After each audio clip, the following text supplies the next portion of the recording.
पूजनीय संत श्री जयराम दास उर्फ लहरी बाबा। नाम लेते ही नजर के सामने आते हैं परमोच्च कोटि के संत, युग पुरुष, महामानव।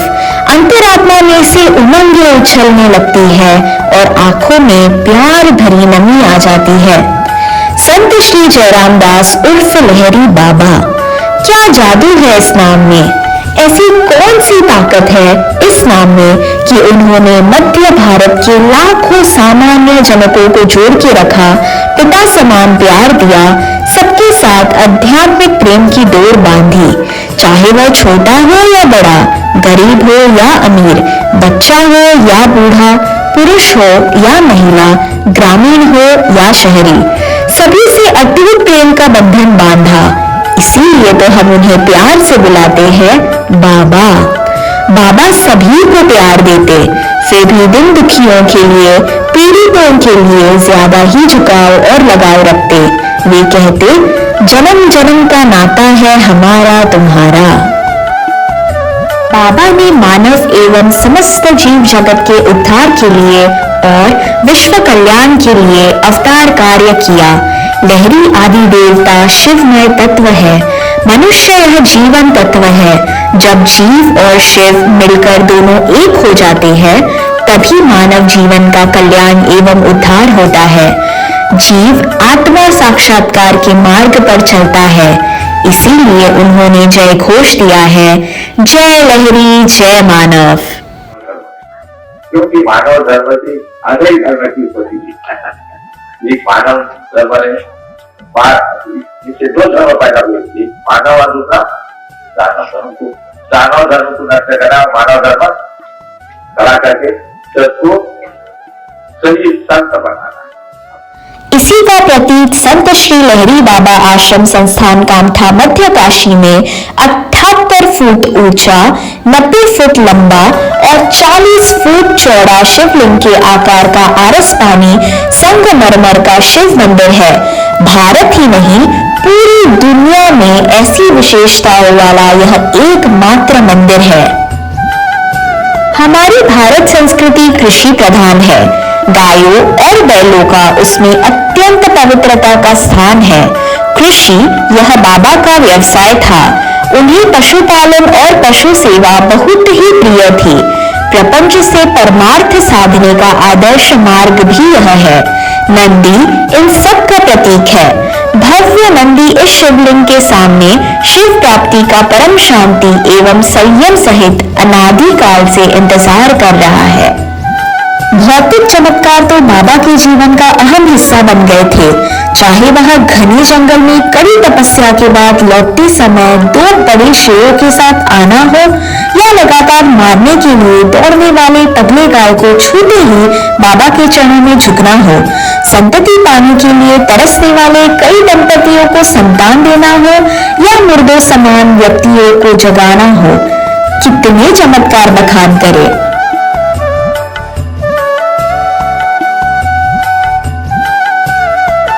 लेकिन क्या ये असली चमत्कार है?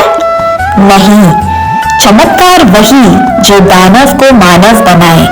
संसार का सबसे बड़ा चमत्कार है व्यक्ति को बुराई के मार्ग से दूर कर सन्मार्ग पर लाना और उसे नई दिशा दिखाकर अशांति को दूर करना और सच्ची राह पर जीवन यापन करना। ऐसे लाखों लोगों को भजन, प्रवचन, कीर्तन, आशीर्वाद के माध्यम से या समय की मांग पर स्वशक्ति से भौतिक चमत्कार दिखाकर आत्म साक्षात्कार के मार्ग पर लाया गया। अंधे आदमी को लाठी का सहारा लगता है और ईश्वर का वजन भी वैसा ही है।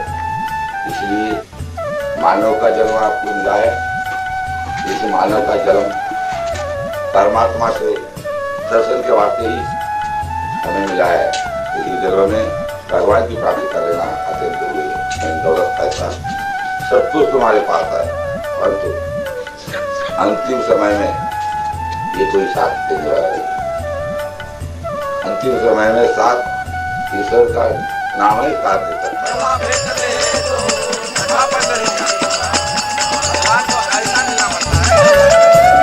बाबा तो भले ही केवल तीसरी कक्षा तक शिक्षित थे, लेकिन उन्होंने जन उद्धार के लिए 35 किताबों में से संकलित 1500 भजनों और अभंगों की रचना की। प्रत्येक भजन आत्मिक शक्ति, भक्ति और आध्यात्मिक ज्ञान का अखंड खजाना है। हर भजन का मतलब निकालना पीएचडी का ग्रंथ लिखने समान है। कभी आध्यात्मिक सागर के गहरे पानी में गोते लगाकर ज्ञान के मोती और रत्न निकालने हैं, तो कभी हिमालय की ऊंची चोटी पर चढ़कर जीव को शिव से मिलाकर आत्मा साक्षात्कार का रास्ता दिखाते हैं। बाबा कहते, जब तक हमारा मन शुद्ध नहीं होगा, तब तक हम पंढरी के विठ्ठल के दर्शन नहीं कर पाएंगे। मानवता संग घर सज्जना सुखी करण्या जीवनाला। महीने की दूसरे रविवार को बाबा का सत्संग दरबार सुबह 4 से 6 बजे लगता था। आसन पर बैठते ही मणिपुर चक्र से निकले परावाचा के बोल रूपी रत्न ज्वार भाटे की लहरों की तरह शिष्यों के मन में चित्त रूपी किनारों को छूकर दिव्य ज्ञान की अनुभूति देते थे। ऐसे रत्नों का भंडार खुल जाता था, कोई भी आए और झोली भर भर के ले जाए। इस खजाने को 2 ग्रंथों में शब्दांकित किया गया है। लहरी निर्णय सागर हिंदी में, प्रपंच परमार्थ एक सार मराठी में। प्रपंच और परमार्थ एक ही सिक्के के 2 पहलू है। नीति से बंधा प्रपंच ही परमार्थ स्वरूप है। मानव को मानव के साथ रहना है, पूरे जीव जगत विश्व और ब्रह्मांड को साथ रखना है। अंडज पिंडज उड्डज जारज इन सभी का ख्याल रखना ही भगवान का सबसे बड़ा कार्य है। इसीलिए बाबा ने मानव परिवर्तन के कार्य करने हेतु 1953 में आश्रम की स्थापना की। यहीं से बाबा का जनोद्धार का कार्य शुरू हुआ। हर गुरुवार को बाबा का दरबार लगता था। दुखी, पीड़ित, विविध कठिनाइयों से जूझने वाले लोगों का तांता लगता था। बाबा उन्हें भरोसा जगाते, विश्वास दिलाते, मार्गदर्शन करते, भवभूति देकर आशीर्वाद देते। सभी भक्त संतुष्टि पाकर ही वहां से जाते। कुछ किसान तो भवभूति को पानी में चुलाकर बाबा का नाम लिए बड़े विश्वास से फसलों पर छिटकते। ऐसे ही विभिन्न माध्यमों से बाबा ने सभी को जोड़कर रखा, बांध कर रखा। बाबा कहते, मानव मानवता से कर लो प्यार, मिट जाए सारी झंझट तकरार। आज छोटे आश्रम में बाबा के आराध्य देवता और प्रेरणा स्थान विठ्ठल रुक्मिणी विराजमान है। यहाँ पर भी लोगों को पंढरपुर की भाव भक्ति की अनुभूति मिलती है। बड़ी तेजी से बाबा का कार्य प्रकाशमय होकर फैलता गया। हजारों की संख्या में श्रद्धालु उमड़ने लगे। कार्य बरकत के पेड़ समान बढ़ गया। छोटे आश्रम की जगह अब कम पड़ने लगी। इसीलिए वहां से फरलांग भर दूरी पर राष्ट्र संत तुकडोजी महाराज के कर कमलों द्वारा 17 जून 1963 को बड़ी आश्रम आधारशिला रखी गई। आश्रम में ही 22 दिसंबर 1977 के दिन भव्य शिव मंदिर का शिलान्यास किया गया। 17 दिसंबर 1994 की पावन पर्व पर कामठा में घर घर महादेव और भारत में हर हर महादेव के जय घोष के साथ शिवलिंग की प्राण प्रतिष्ठा कर शिव मंदिर का लोकार्पण किया गया। 12 ज्योतिर्लिंगों के स्थानों पर अनुभव होने वाली ऊर्जा, प्रचिति एवं अनुभूति इस मध्यकाशी शिव मंदिर में मिलती है। अनंत ऊर्जा देने वाली पिरामिड कुटी भी परिसर में स्थापित की गई है। जब बाबा महात्मा गांधी से मिले तो उन्होंने कहा, आप गांव-गांव में जाइए, दिन दुखियों की सेवा करिए, किसानों की सेवा करिए, वहीं पर आपको आपका भगवान मिल जाएगा। इसी संदेश से प्रेरित होकर विभिन्न महान उपलब्धियां हाथ में होने के बावजूद भी बाबा ने दंडकारण्य जैसे कठिन स्थान पर कठिन परिस्थितियों में अपना कार्य शुरू किया। आज भी हमारे समुदाय के 60% हिस्से गांवों में बसे हुए हैं। बाबा जानते थे कि जब तक यह समाज जागरूक नहीं होगा, तब तक हमारे देश की प्रगति नहीं होगी और महाशक्ति नहीं बनेगी। बाबा ने शाश्वत एवं चिरंतन विकास के लिए मानव और सामाजिक महापरिवर्तन का विशाल शिव धनुष उठाया था। मेरा गांव ही मेरा तीर्थ है, इधर उधर व्यर्थ मैं क्यों जाऊं। कार्य के लिए बाबा अलग अलग स्थानों पर गांव-गांव में जाते थे। संचार के साधन नहीं थे। उस समय सर पर तबला पेटी लिए हुए 20-20 कोस की दूरी पर कभी पैदल तो कभी साइकिल से काटते। लंबी दूरी तय करने के लिए कभी रेंगी, छकड़ा या तो कभी बैलगाड़ी नसीब हो जाती थी। सामान्य जनों के प्रति उनका स्नेह और लगाव ही उन्हें खींच कर ले जाता था। बाघ, सोन और वेनगंगा नदियों की बाढ़ से उनको कई बार गुजरना पड़ा। कड़ी धूप, तेज हवा, तूफान, ठंड, बारिश किसी को भी अपने कार्य में आड़े नहीं दिया। मध्य भारत के 3 राष्ट्र महाराष्ट्र, मध्य प्रदेश और छत्तीसगढ़ और विशेषकर गोंदिया, बालाघाट, राजनांदगांव, भंडारदरा, नागपुर और चंद्रपुर जिलों ने बहुत करीब से बाबा की अनुभूति महसूस की है। इस क्षेत्र के भक्त बाबा के बारे में विभिन्न चमत्कारों, अनुभवों और दिव्य अनुभूति का बखाना करते बिल्कुल नहीं थकते। जीव को शिव से जोड़ने में व्यसनाधीनता सबसे बड़ी बाधा है। हमारी पीढ़ी शराब, बीड़ी, सिगरेट, गांजा, मांसाहार आदि में लत हुई है। समाज को नशे से मुक्त करना बाबा का महान लक्ष्य।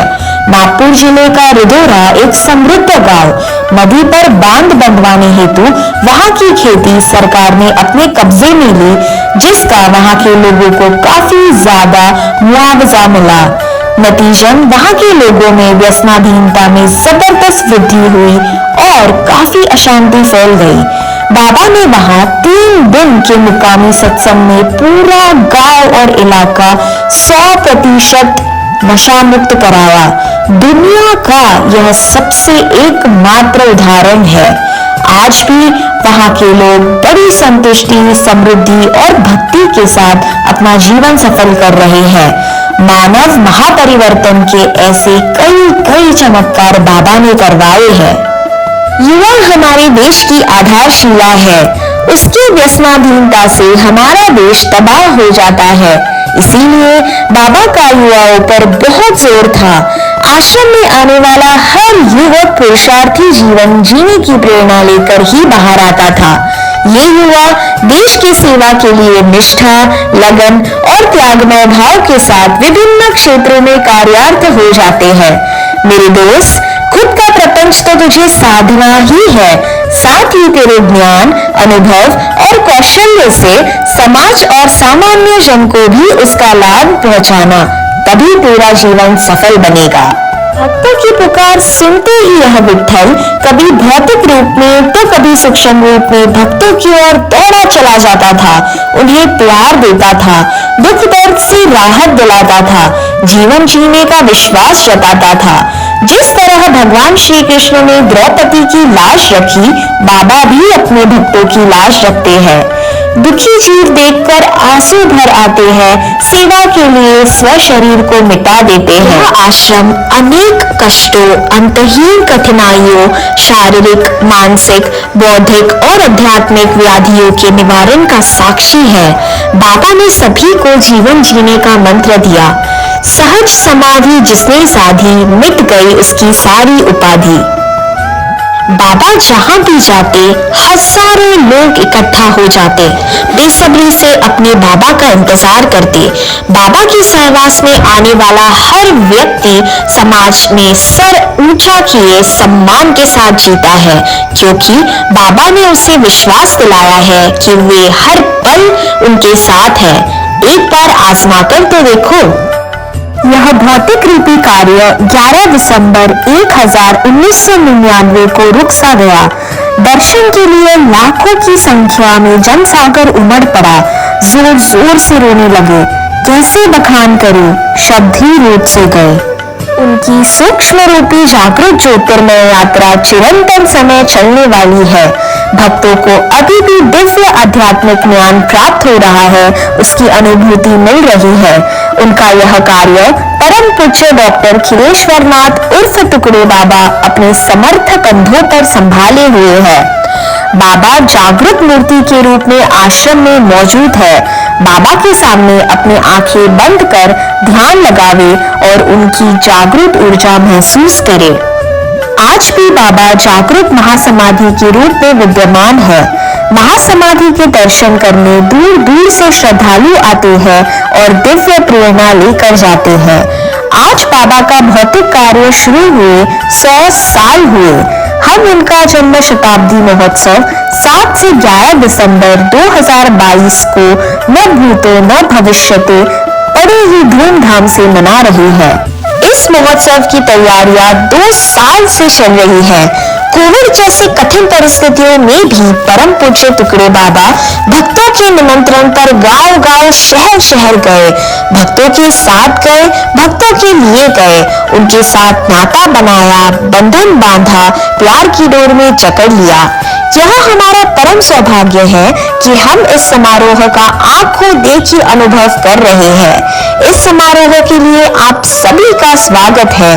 बाबा द्वारा हमें दिए गए जय लहरी जय मानव के संदेश को फैलाने की जिम्मेदारी हम सभी के कंधों पर है, लाखों भक्तों पर है। आइए हम सभी इस विश्वास को सार्थ करें, सार्थ करें, सार्थ करें। बोलो जय लहरी जय मानव, जय लहरी जय मानव, जय लहरी जय मानव।